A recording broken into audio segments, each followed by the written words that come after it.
Hi friends, Kerala ஸ்டைலில் நார்த்தங்காய் ஊறுகாய் செய்கிறேன். பார்க்கலாம் வாங்க. இதுக்கு ஒரு நார்த்தங்காய் ஒன்று எடுத்திருக்கேன்.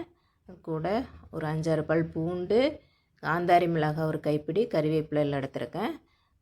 நார்த்தங்காவை தண்ணி கொதிக்க வச்சு அதில் போட்டு கொஞ்சம் ஒரு 2 நிமிஷம் வேக வச்சு எடுத்துக்கலாம். எடுத்தாச்சு. பொடி ரெடி பண்ணிக்கலாம். வெந்தயம் கடுகும் வறுத்து அதை பொடி பண்ணிக்கலாம். வச்சுட்டு நார்த்தங்காயை அறுத்து எடுத்துக்கலாம். காம்பு பகுதி அறுத்துட்டு தண்டும் விதையும் எல்லாம் அறுத்து தூக்கி போட்டுடலாம், அது வேண்டாம். அப்போ இதையெல்லாம் கட் பண்ணி எடுத்துட்டு கொஞ்சம் உப்பு கொஞ்சம் வினிகரும் போட்டு ஒரு அரை மணி நேரம் ஊற விட்டுடலாம். இது ஊறட்டும். கலக்கி விட்டுட்டேன். இனி தாளிச்சிக்கலாம்.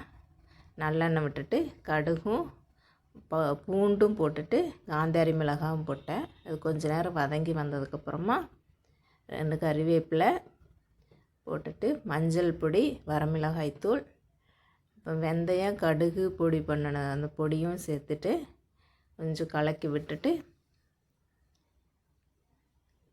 கலக்கியாச்சு. இனி பெருங்காயத்தூள் 1 ஸ்பூன் சேர்த்துட்டு கலக்கி விட்டுக்கலாம்.